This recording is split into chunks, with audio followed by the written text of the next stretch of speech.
Hi, hello, I'm Sam Harrison. I read, review, and discuss fantasy and science fiction books. And today we have a full spoiler discussion of Stormlight Archive, Wind and Truth.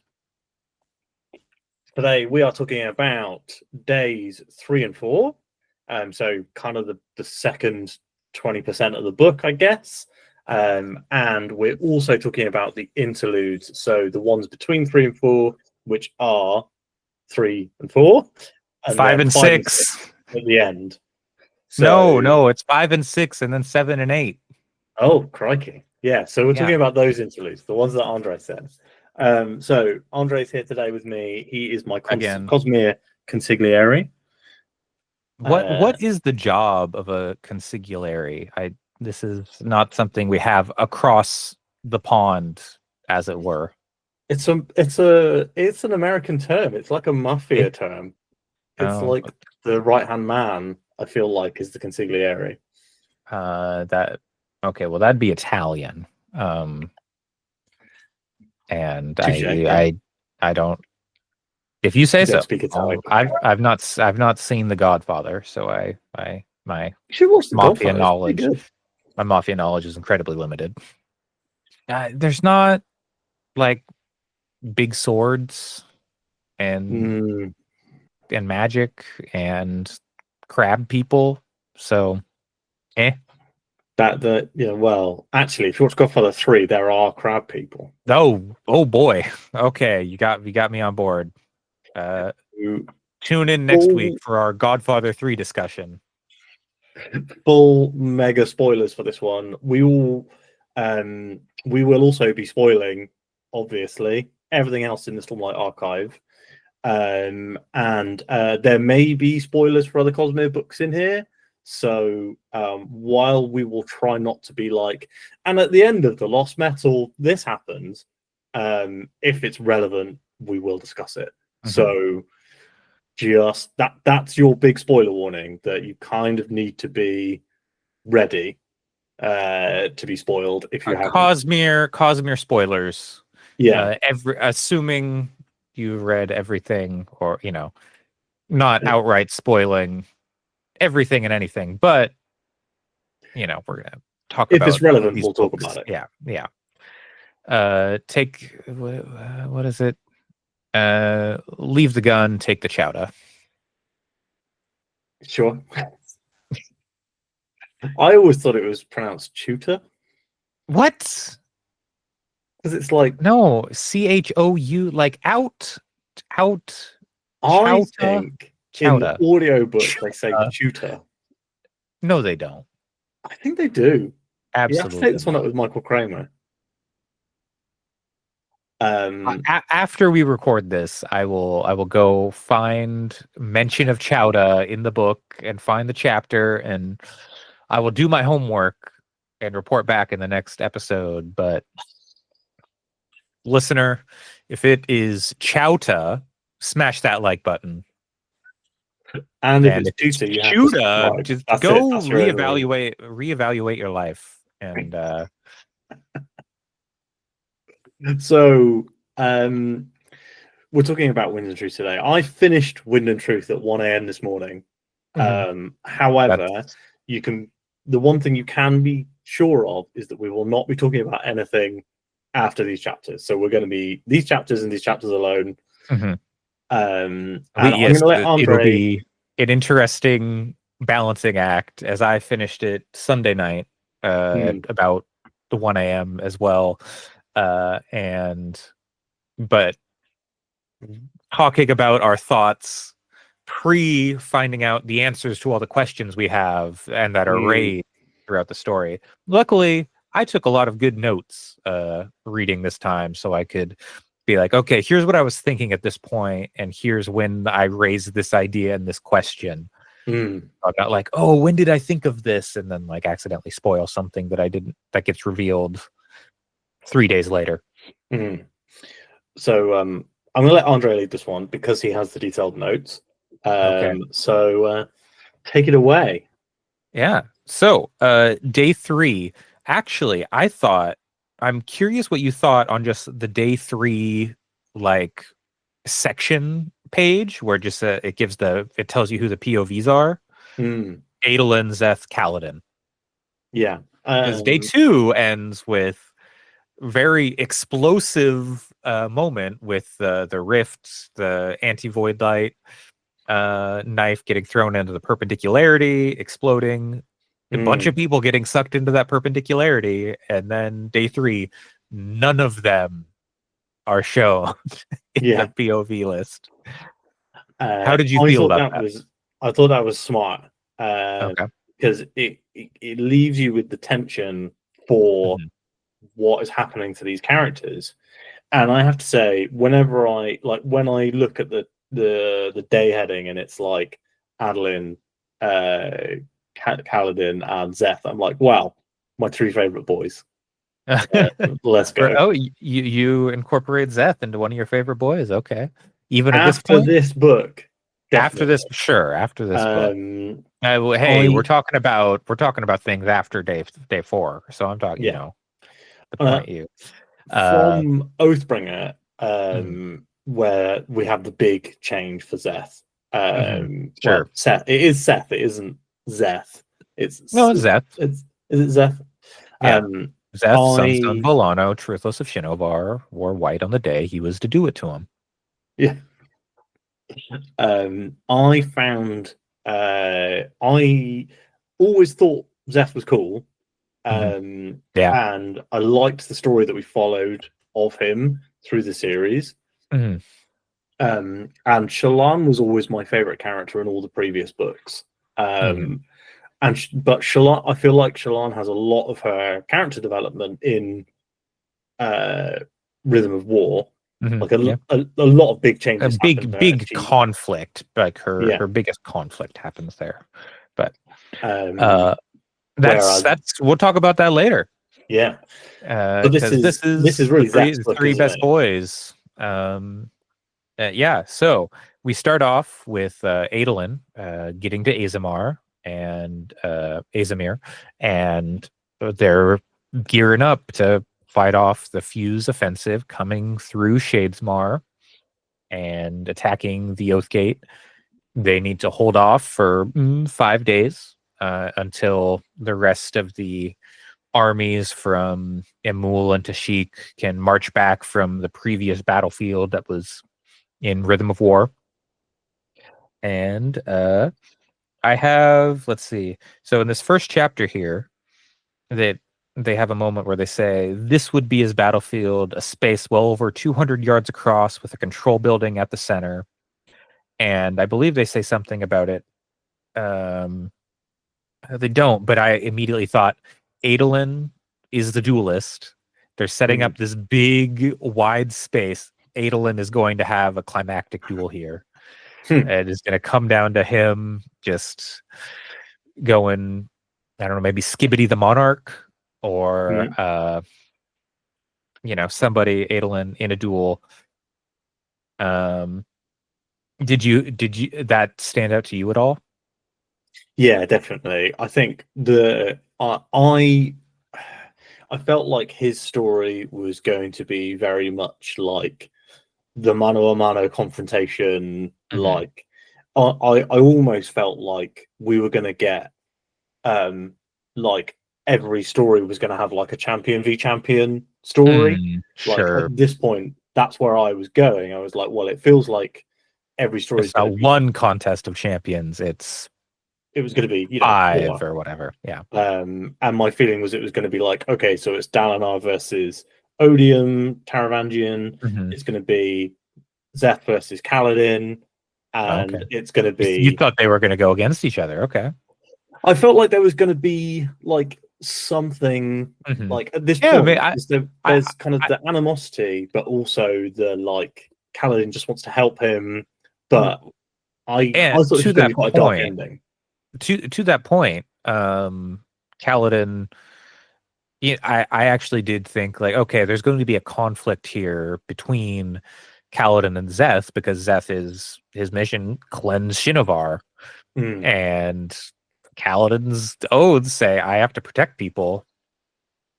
is there going to be conflict there between them? Because Kaladin's like, no, you can't kill these people, and Zeth's like, I gotta cleanse. It's my quest. It's my oath. Yeah. With the oath, but Uh, that'll be, we'll see what happens with that. as we find out in the flashbacks in this day, Zeth is one who subtracts. Yes. And my thought process was basically Kaladin's come over 4 books and he's like, I'm not going to kill anyone anymore. Like I'm a pacifist, I'm a therapist sort of thing.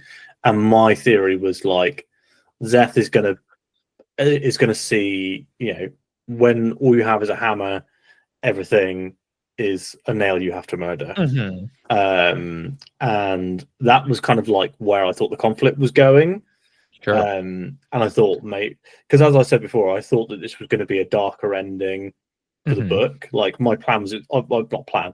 My theory was that it was going to end on like a Empire Strikes Back moment where the story ends in a very dark place, ready for us to kind of fight back towards the light in the second half of the arc. And I won't say whether I was or was not correct, but I have always said that I felt like Kaladin was not going to come out of this book. I felt like one of the main characters had to go, and I was like, well, all of these other characters. I mean, last episode we were discussing whether, saying they kind of set it up for Dalinar and Adolin to have that conflict, and then they can't resolve it because, they set up that conflict, and then of course you're not going to resolve it because one of them needs to have like guilt about it or something, right? Yeah, I felt for a long time that Kaladin and Adolin are primed to die in this book. Yeah. And when they set up the Azamar stuff, I was like, oh, my absolutely. boy, Adolin, no. Don't do him like this.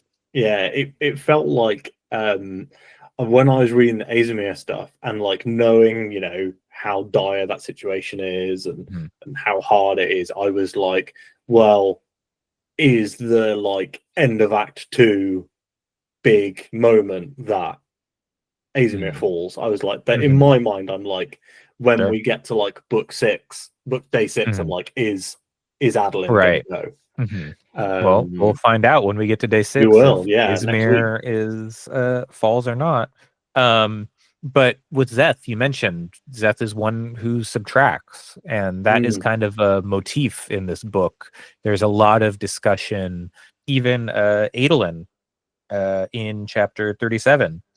He talks about being people who build, help their allies. The Alethi are known for their war mongering and their, conquering peoples and always fighting and their battle prowess. But with this coalition and going, he's like, Adolin's, we can be something better. We can be something else. We can be people who build something, not just destroy things. And that keeps coming up throughout the book with other characters as well. We can keep talking about Adolin because why not? Well, yeah, my favorite, but also we started with Adolin, and he's the first POV in the chapter, and then Kaladin and Zeth are together, so it makes sense to talk about them. So we get a lot more interaction between Adolin and Maya. Yeah. Which I said before is the plot line I feel like I was almost most invested in prior to this book, and being like, what kind of Spren is Maya again? She a cultivation Spren? Yes, she is a cultivation Spren. So he would have become a dancer? No. That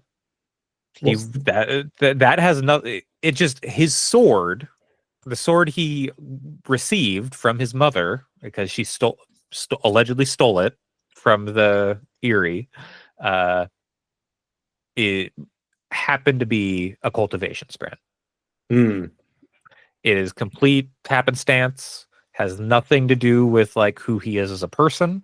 You could totally make the argument that he would be an edge dancer, maybe, with his like the way he interacts with his troops. And there's a whole, a lot of talk about how he is not like a traditional general, and he goes drinking with the soldiers, and he has like a really intimate or more personable relationship with his troops, where when he doesn't feel comfortable doing like the big grandiose speech things that Dalinar does, he'd rather just be like, he likes to remember people's names. And so you could maybe point to that. It's like, oh, Adolin's an edge dancer because he remembers people, and that's one of the is that edge one of the edge dancer dancer oaths. things? That's that I will remember people who are forgotten. That's like the second oath, I believe.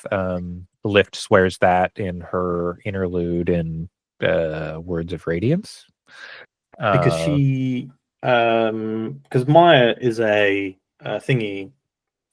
She is the kind of spren. Yes, that she is the would kind of create. spren So that would, if they made a if they bond, formed a but she is a bond. dead eye, and Adolin has bonded with Maya just through like doing katas and treating his sword like a person. Yeah, like broing but out.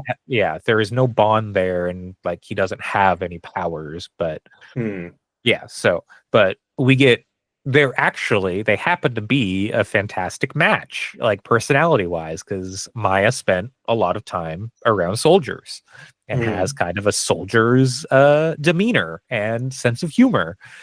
And is asking Adolin if he's a slut because he's dated every eligible woman in Alethkar, or he did before he was married to Shallan. That was very funny. And that was one of my favorite lines. Yeah, lots of risque jokes. Oh, soldiers know all the best positions. Things like that. Which, so I really appreciated their relationship and just the way they kind of move through things. That was a lot of fun. Let's see, just making sure how many. And one of the big things, obviously, for this book is them trying to find Bar Ado Mishram, and obviously she caused Spren to become Deadeye, which we found out.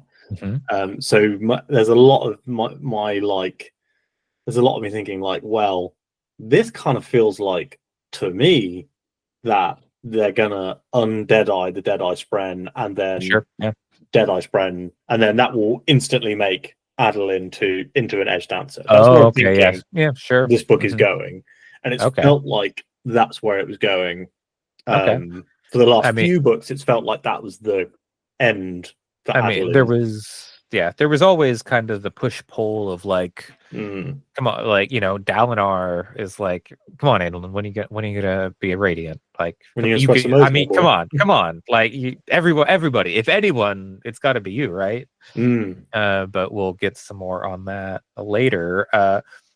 The last thing I have, at least for day 3, and we can talk about Khaled and Zeph for day 3, is Mask. Who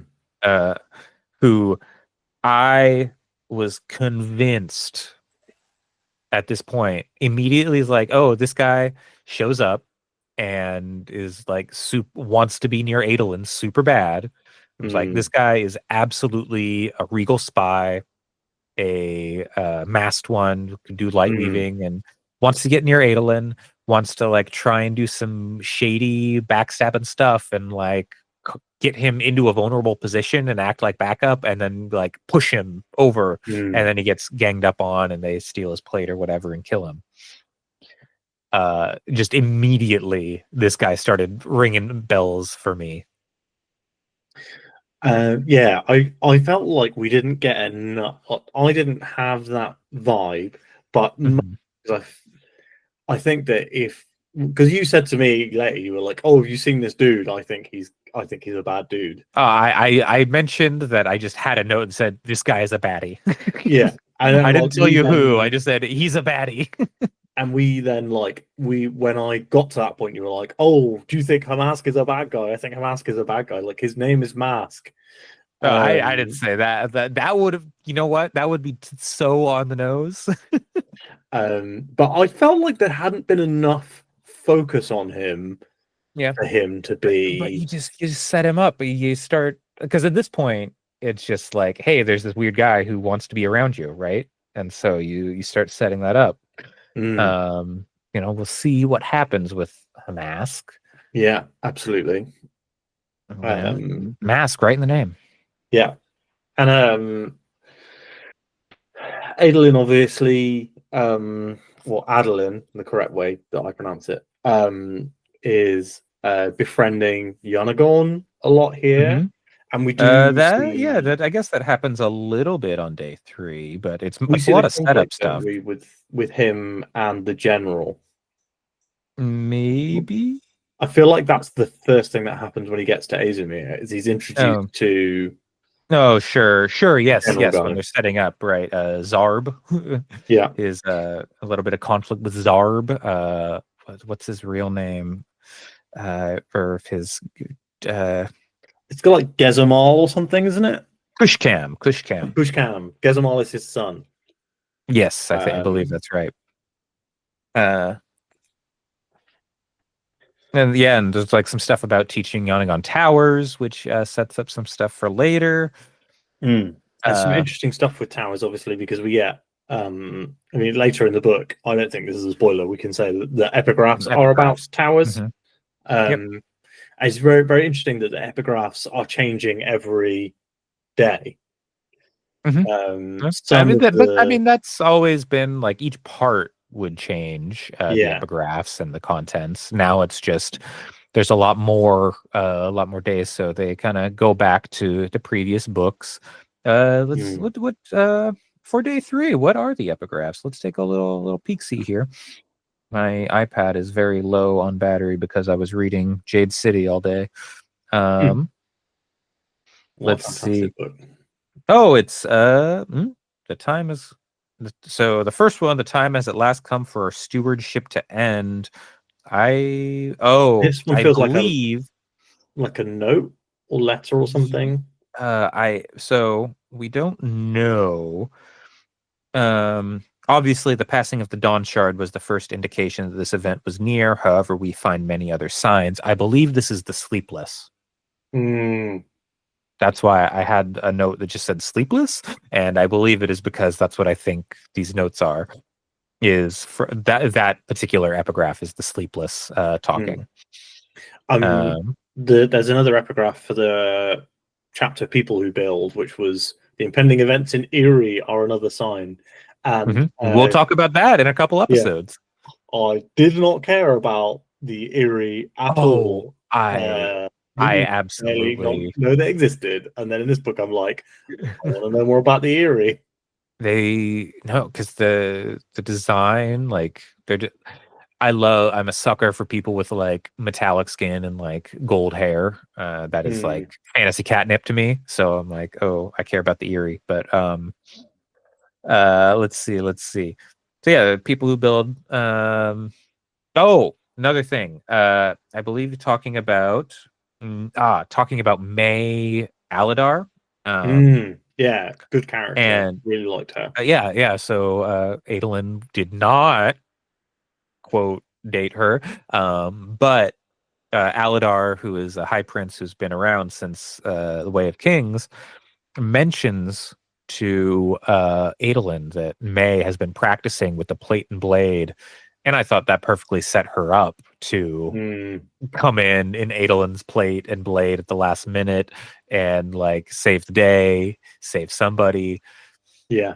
We'll find out if that happens, but they create all these little possibility spaces popping up here in Azamar and all throughout the whole book. But because this is so concentrated around this small arena battlefield, it really felt like they were just dropping a lot of things like, oh, this has got to be something, right? Yeah, absolutely. Let's see. And then I thought Kolot, who is Adolin's like officer, second in command, right-hand man. He had been setting up to join the Windrunners and then got rejected at the last moment. Basically, they're like, you're a Light Eyes? No way. Which is interesting. Super interesting. I thought, okay, well, maybe he ends up as a Windrunner by the end of this book. The last minute, like, oh, need somebody to swear an oath, save the day, and come in, do something. But again, little hints. We'll find out what happened. There was definitely, I mean, it happens in a later part, but there's a thing that happens where I was like, okay, this is why this character is involved. Sure. We will come back to that. Yep. Let's see. I believe for day 3, that's kind of my Adolin notes. It's not exhaustive at all. There's probably more that happened. If there's anything else you remember happening, please chime in. But yeah, I feel like the big thing for me in day 3 with Adolin was the like conflict with the general, with Zabra, Kushkan. Yeah, I feel like the relationship starting poorly with Kushkan was like the big thing that I took from that. And then obviously the like, because there's a diagram, isn't there, of the dome in the book somewhere, like, yes. And I was like, this is all being set up to be very epic and cool. And in a way, because it's in this small zone, I thought very interesting. A very different kind of fight than we've seen in Stormlight before. For sure. Most of the big battles in Stormlight are big battles. They aren't, battlefields, confined spaces. The tower, Thalen Field. And of course, we only have one radiant. We only have one, which is Rahel, who is literally a truth watcher and just became a truth watcher and can only heal people. And just barely. So yeah, that's all very interesting. This was also set up, I feel like, to be a very like non-radiant battlefield, because we have, and I was like, oh, there's all these characters that aren't radiants that are here. I was like, this feels like a setup for like, and now we're going to have 20 radiants that are going to bond at the last minute and yes, do what Elhokar couldn't, finish the bond and shard blade up and do some shit. And it felt like to me that this was going to be the like the founding of a like unit of radiance sort of thing. Sure.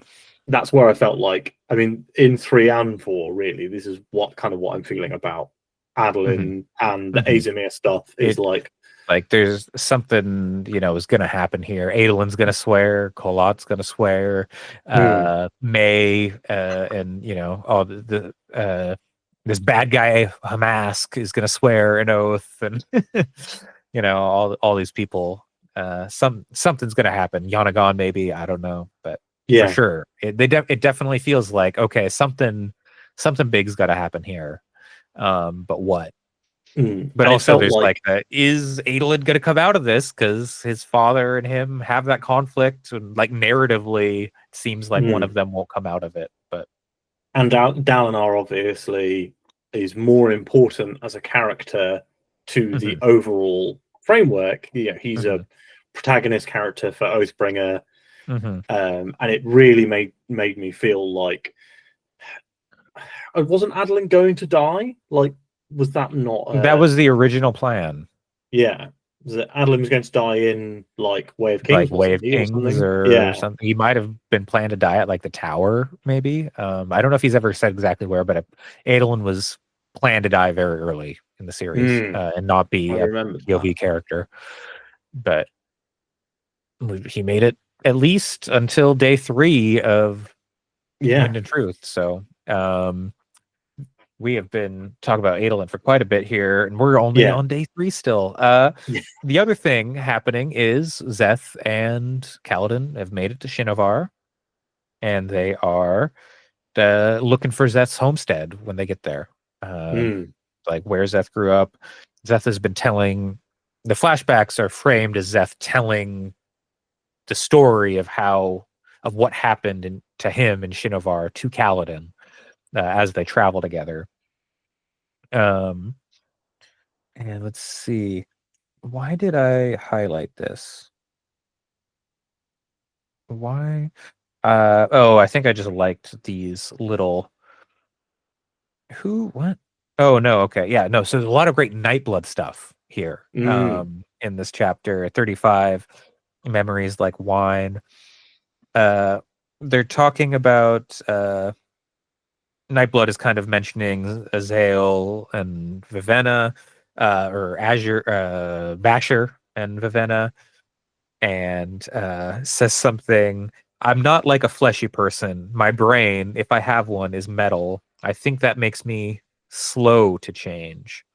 And it's like, oh, Nightblood can change, Very which interesting. was, raises some questions. And one of my favorite, Adolin says, swords don't have to kill. They can just be beautiful works of art. Wait, Kaladin sputtered. You talk to Adolin? Yeah, all the time. He likes swords. Which just cracked me up. Yeah, Adolin does like swords. I am surprised to hear he is regularly chatting with Nightblood and just like, hey, what's up? What's it like being a sword? Oh, How I does it googled feel to it, by cut the a way. thing? Oh, Adolin was killed in Way of King's Prime. So yeah. in Way of King's Prime, he's one of the inciting incidents is that Elhokar executes Adolin. No. But I think even going into current, the real Way of Kings, that I think he wasn't planned to last long. But then, things change, characters develop, and you go, In the keep this guy trivia around. section, it says Adolin is the best swordsman Brandon has written, with the exception of Lan Mandragoran from Wheel of Time, which is a fun story. I don't know if that's true. It's a word of Brandon. And it says it does. But, he's not counting immortals like heralds or Vasher, as they have an unfair amount of experience. Okay. I was gonna say. That does make sense. I wasn't even going to include the heralds. I was just going to say Vasher. But all right. So yeah, let's see. There's some good stuff there. Adolin talking to stones. So we got the wind as a god, right? We got the wind, and then there's also mentions of wind, stone, and night as like three gods who were on this planet before before the shards, before honor and cultivation came to Roshar. And there is a story. This is kind of reaching to outside non-canon Cosmere things, but there somewhere Aether of Night is an unpublished canon story. You can find it, or you can like request to like a forum and they'll send you a PDF. And I was like, okay, well, we've seen Aethers before. There are different kinds of Aethers. They can be all sorts of things. Were Aethers on this planet? Those predate the shards. And Aethers are in Crest. Yeah. Yes. And we see one in Lost Metal. Or we see someone using Aether powers. Aether-based powers. So I was like, okay, are we getting more Aether stuff here? Because Aether of Night is a thing mentioned. There's also talk of the cultivation. I don't know when it comes up. Cultivation manipulating the old magic into the Night Watcher. So it'd be like the god of night turned into a Spren, maybe. So there's a lot of stuff there with like old gods and whatnot. We've seen the wind talking to Kaladin. And then in Rhythm of War, the stone speaks to Venli when she is like stone shaping in Urithiru and like saving Lift and things like that. So a lot of questions being raised in day 3. Yeah. About just what's going on. See, one thing that I did note down actually was that in day 3, obviously Seth and Kaladin's chapters are all the same, but all the chapter art at the beginning is always Zeth. And it changes from Zeth in white on a black background to being oh no, that's not in this. Zeth's background changes on his chapter art. Interesting. Does that depend on the if it's flashback? I think I don't know actually. Okay. I noted it down because I think this is the first time I noticed it. But yeah, I think that we have. Where am I? Okay, that's day 2, so I need to go further than that. So I remember looking at the epigraphs a lot and the chapter art because the chapter art changes a lot. So yeah, in the flashback we have black Zeth on white background. Yeah, and little then inversion going on. Yeah, and then in present day, I believe that he's white on black. Let me find it. But yeah, carry on. I'll find it and share it when I find it. Let's see. There is a what is it called? Yeah, there's a little inversion going on there. That's interesting. There is a epigraph. Just says the heralds are essentially no more. They rejected by their blades. I was like, what? What does that mean? Rejected by their blades? That doesn't sound good. No. And we've seen Nail around in Rhythm of War and from Words of Radiance onward, and he seems like he's using his blade just fine. We know he's got 2 blades, but he uses both. Yeah. So what does that mean? Let's see. Chapter 41, Skybreaker. Sigil's not Sigil's Spren. Is this the Spren that Sigil has in Sunlit Man?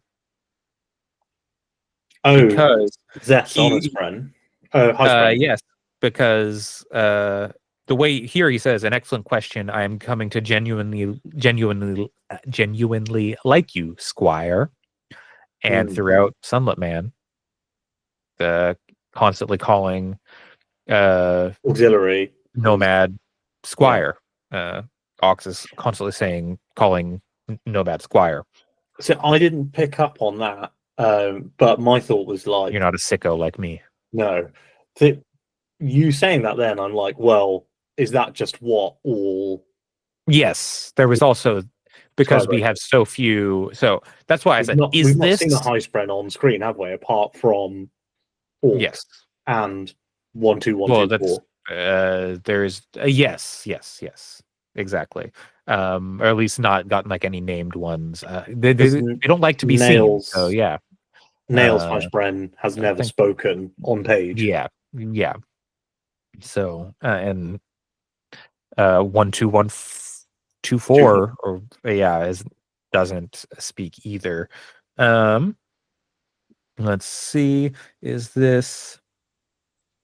Oh yeah. So then we get the fight between the Stone Ward, Honor Bearer, and Zeth, which is super Dark Souls. This very cool.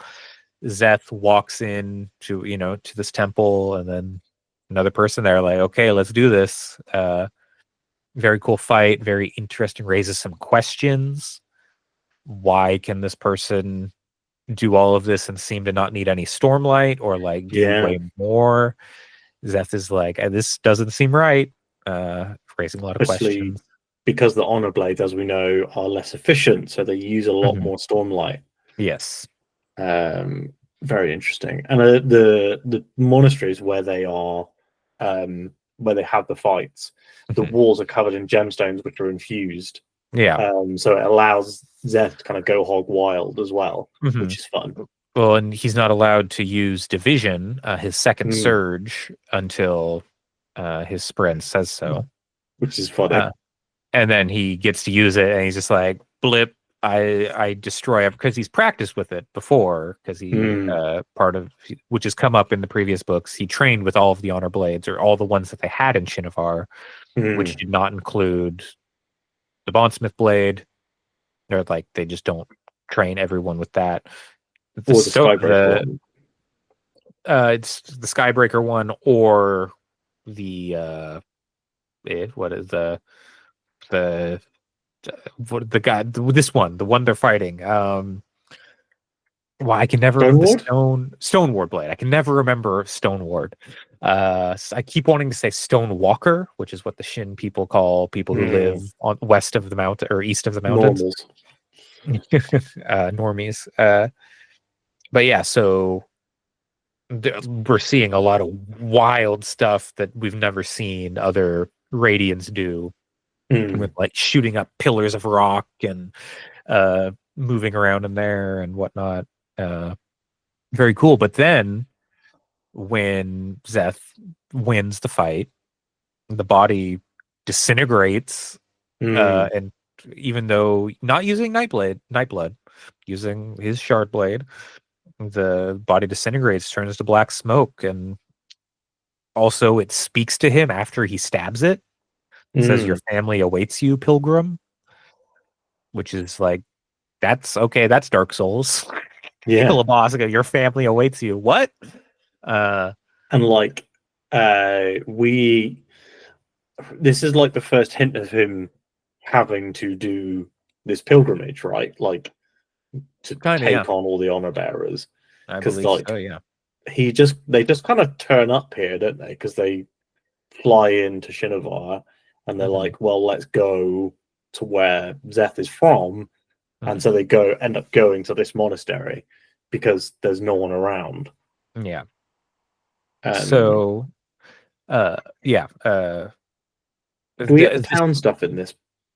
I don't. Not in this day. Not in this day. That'll be day 4, I believe. But we do get the people. There are the people at the monastery who are like, we can't go outside during the day. The ground is going to eat us. And so they're like, very skittish, very stay inside. Don't want to go anywhere. Don't even perceive us. And then after they kill the honor bearer, then they take the sword. They come out and the people are like, oh my god, thank you so much, you saved us. And some of them recognize him, don't recognize Zeth, because I don't remember, but he doesn't feel comfortable getting the praise and thanks that he's getting. When the person died, I was like, okay, is this because of we're told there's an unmade in Shinovar and casting their nefarious stuff all over, and is it like Midnight Essence? Did it like level up after its encounter with Shalon in Oathbringer? Is it the one that gives the premonitions, and that's why it said your family awaits you, pilgrim? What's going on? But I think that kind of does it for day 3. No way. Yeah. But hold on, let me make sure.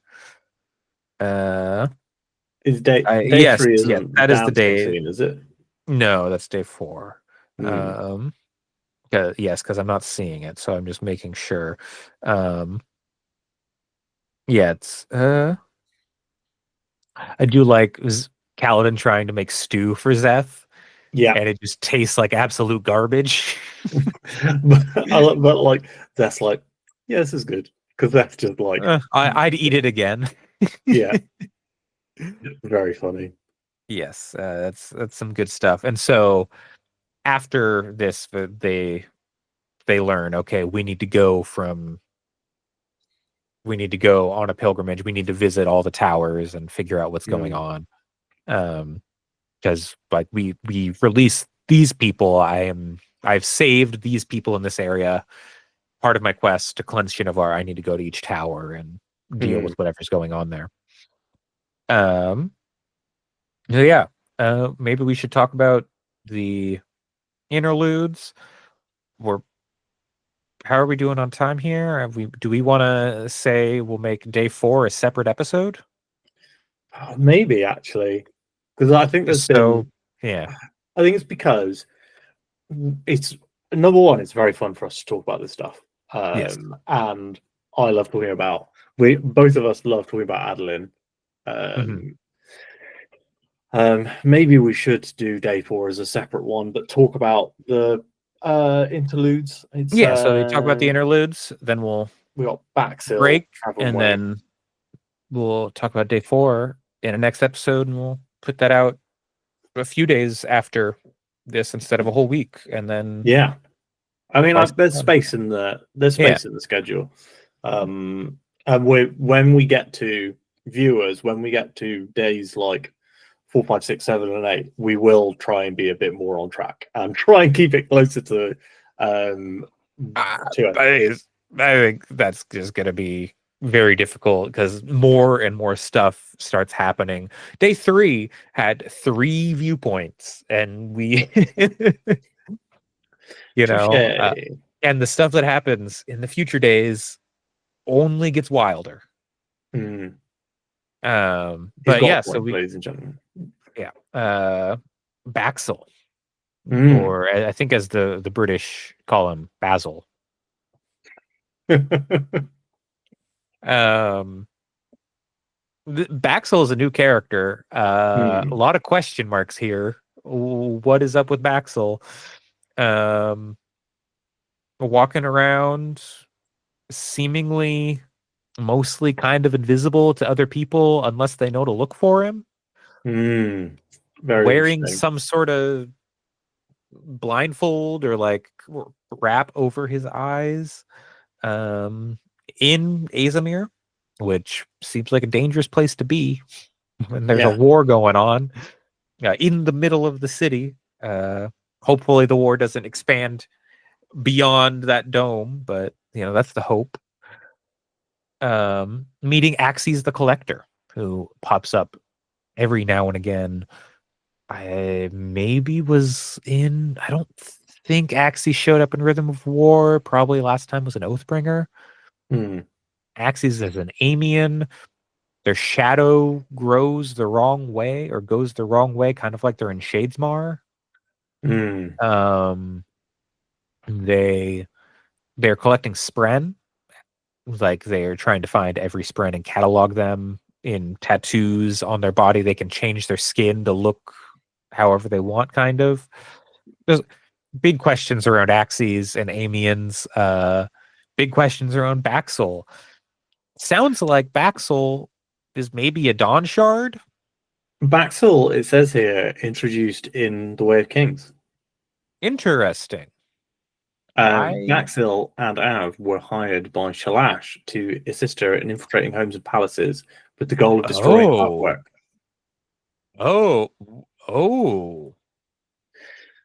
So they are those thieves from the Way of Kings Interlude 7. They're also in Words of Radiance Interlude 9. So there you have it. Interesting. And the Baxel stuff sounds a lot like went to visit the Night Watcher, maybe. We can assume, because he mentions it in that interlude. Yeah. But he says he's going to visit the Night Watcher. Yeah, plans to. So I mean, I would assume in Way of Kings, he's got weird stuff going on here, and seems to have met some people and done some things since the Way of Kings. We don't know exactly when that.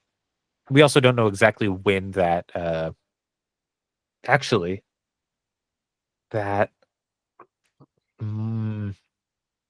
We roughly know, and I want to say it's either during. I think that happens during the Gavilar assassination night, the treaty signing. I believe that's the same night. I might be wrong, but I believe there's something where if you line it up and like somebody says something, I believe that's the same night. I might be mistaken. It might be a different night, but so there's a lot of time for Baxel to go to the Night Watcher, and that could explain some things. There are some things though that make it sound like maybe Dawn Shard, but then there'd be at least 2 Dawn Shards on the planet, and that doesn't seem like it's supposed to happen. No, and we've got the other thing is like you say, he talks about how people can't see him unless they know to look for him, and that is actually really interestingly a big thing in the Wheel of Time. There are characters called Grey Men who sell their souls to the Dark One, and because they're like soulless, they you have to like your eyes pass over them when you look at them, and like Mhm. they don't stay in your memory. Mhm. And they're like used as Spoilers. assassins. Really interesting characters. Uh, Um, I'm only 10% into Eye of the World. that happens. They are introduced very Even early more on. spoilers. They're introduced very He early on can't in. stop this. He's so It's not a spoiler spoil. averse, and he gets so upset about spoilers. And now he's just spoiling. He's gonna tell me about the sword that isn't a sword that's pulled from a stone that isn't a stone. They do. I will tell you now. They do specifically tell you all about them before you ever see one. So it's not like a. Is there a How do you great man know? here? How do you know? Because you don't remember seeing them. So maybe they're all over. Maybe. That's a different But book. they're used as It's a different assassins, so discussion. they turn up more often than not. Not more often than not. They turn up a lot early on. Mm-hmm. But yeah, the sword that's not a sword. That's some good shit.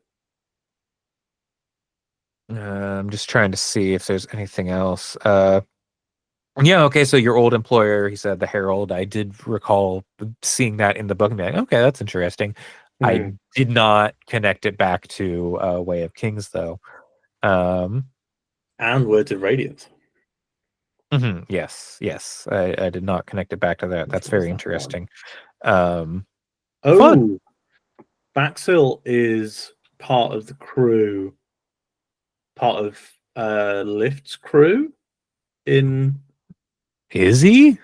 Yeah, so apparently Baxil is in Interlude 9 Oh and Words my. of Radiance. He's not mentioned on the Coppermind for Interlude Oh, 9, but interesting. it says the uh, the Coppermind seems to think that he is mentioned in that interlude. I need to do some. I would need to read and Yeah. not. I'll read while we're not having a discussion because that's a bit rude. Well, that's I'll read it and interesting let because you know. I'm looking at that now and I don't see because I search is okay. It doesn't matter, but Yeah, that's very something to interesting look into. character. I Yeah, would like to know more about for sure. more questions. Yeah, Uh, the but interludes are some of the best stuff that Brandon does in these books.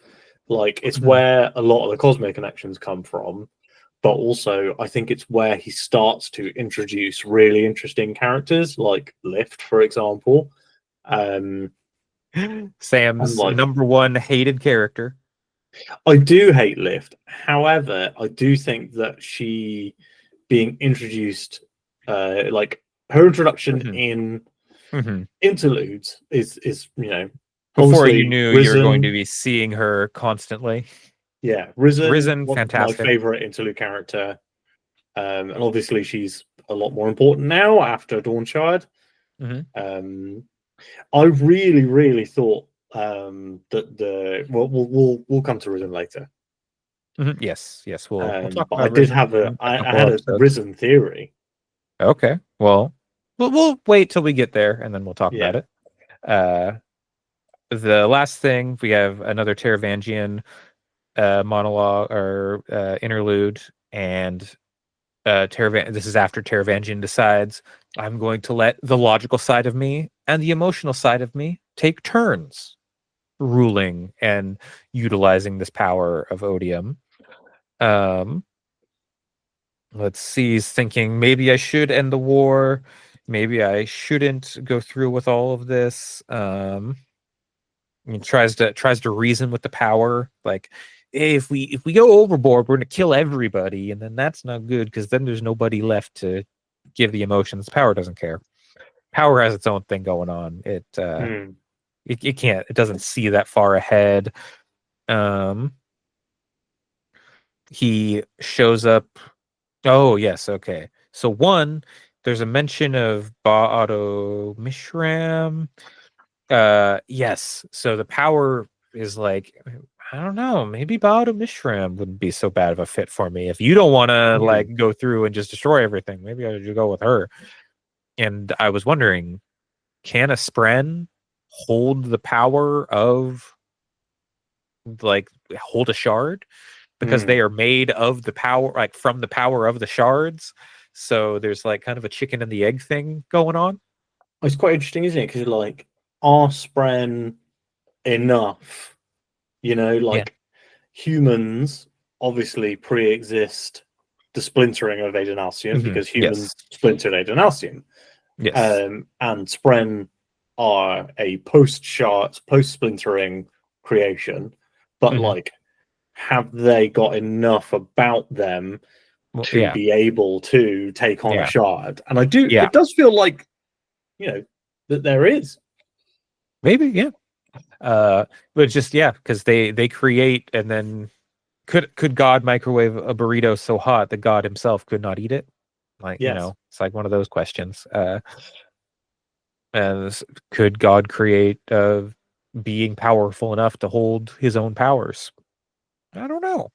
And then we see Taravangian go and team up with a herald, Dova, who we've not seen before, but has been mentioned, and the diagram theorized. Like, we think Dova's a herald. We think we have a herald on our side, but we don't know for sure because they're cagey. Then now, as Odium, he's like, yeah, that's a herald. And he goes like, hey, I want you to work with me. You get a lot of money, because apparently that's what motivates Dova these days. And mentions something about like crystal spikes or crystal something. Um, yeah. Do you have any idea the power of compound interest when you live for hundreds of years, That was thousands of very years? funny. Yeah. Easy to manipulate. Yeah, specifically the art with crystal spikes you've been practicing. Believe you can restore sight to the blind. Who do we know that's blind? Absolutely. It's Moash. Moash is blind. Yeah. Vire. Yeah. He's blinded by Navani at the end of Rhythm of War. Melted his eyes out of his head. Hell yeah. Get it done. So yeah, alarming. After, but we've seen Nail team up on the side of Odium, or at least on the side of the Fused and the Listeners, because this is their planet, this is their home. We stole it. So it's Rightfully, their it's law I theirs. should be following. Yeah. Very interesting. And then Dova is like, oh, you'll give me a lot of money? Okay. Maybe this is why the swords are rejecting the heralds. I don't know. Who could say? Because we've seen the heralds kind of stray from their original, like, they're not doing well. Representing their opposites in many ways. Like, I can't remember what somebody had mentioned in a thing that we were seeing heralds start to represent the opposites of their virtues. So the 10 fools are also the heralds. But we never got like a list of, or like a description of what each of the fools represents or is. Because they, like, just like they have the heralds, they also have the 10 fools, and 10 fools is a bad thing. I would have liked to have seen that, like, epigraphs, just like talking about each of the 10 fools or whatever, and you're like, okay, this one is the nail fool, this is the town fool, but we don't get that. And do we know here which herald Dova is? I believe let's see. So we know, I don't know if we know. Ash is the light weaver. Chanarok, I believe, is the Dustbringer. Jezreen Windrunner, Nail Skybreaker, Townstone Ward. Ishar is the Bondsmith. I don't believe we know which one is the Edge Dancer, the Will Shaper, the Else Caller. I messed up my counting. Yeah, I was just seeing if That's most I of them, didn't but know if we knew don't which we don't know name. exactly who is all of. We don't know exactly which one is which. Yeah, But interesting. maybe we'll find out. Maybe we won't. But yeah, that's day 3. It's That's a good about an book, hour. this one. Yeah. Again, Sanderson's character work is dialogue, very good. I think I can say it here. I've got a note later in the book, but it's not spoilery. It's just the one I've got 2 points of criticism. One is about the story. There's one story thing where I'm like, I don't know about this. And then the second thing is kind of how he structured it. Throughout this entire book, he is constantly changing POV, just like middle of the chapter and multiple times. And that's He fine. never Like, I does don't that mind that. He only does that in the finale Like, chapters. the end of the book when everything's popping off. Here, I it's took a happening through the photo whole book. last night of one 2-page spread that had 5 POVs. Right? Yeah, exactly. He's just, and it's a little much. And I liked it, actually. I have to say, for a lot of time, this early part of the book, I think he does it well. There are parts where he doesn't let a moment breathe. It's like he does something exciting and he's like, okay, now we have to leave that and go over and do this other thing for like 3 chapters and then we'll come back. My guy, come on. Why are you doing this to me? And so I didn't love some of the pacing in the later book because of that. I still liked what was going on. I just didn't like how he broke it up. And just like, oh, you ready for this cool thing? Psych, you got to do. Here's like Navani being analytical and scholarly. Like, can't do that, Sanderson. You can, but yeah. Anyway, that's day 3. Yeah, that's it. Sound off in the comments your theories for day 3. Yeah. And what your favorite part. There's a lot. We didn't get everything. I'm sorry. No, I think there's only so much time in the world. It's a big book. Yeah. Right, let's close this episode out. So, All right. thank you very much, everybody, for watching. As always, sound off in the comments, as Andre says. Let us know your thoughts on your favorite bits of day 3. If you know what's going on with Baxil, let us know, because we're not sure and we've finished the book. And also, infuse that like button. Yeah, abuse the like button. Subscribe to the channel. Shatter that subscribe button. Yeah, if you put the bell icon on, you will know when the next episode of this comes out. Lash that bell icon. Yeah, and we will see you tomorrow in the next episode. Probably.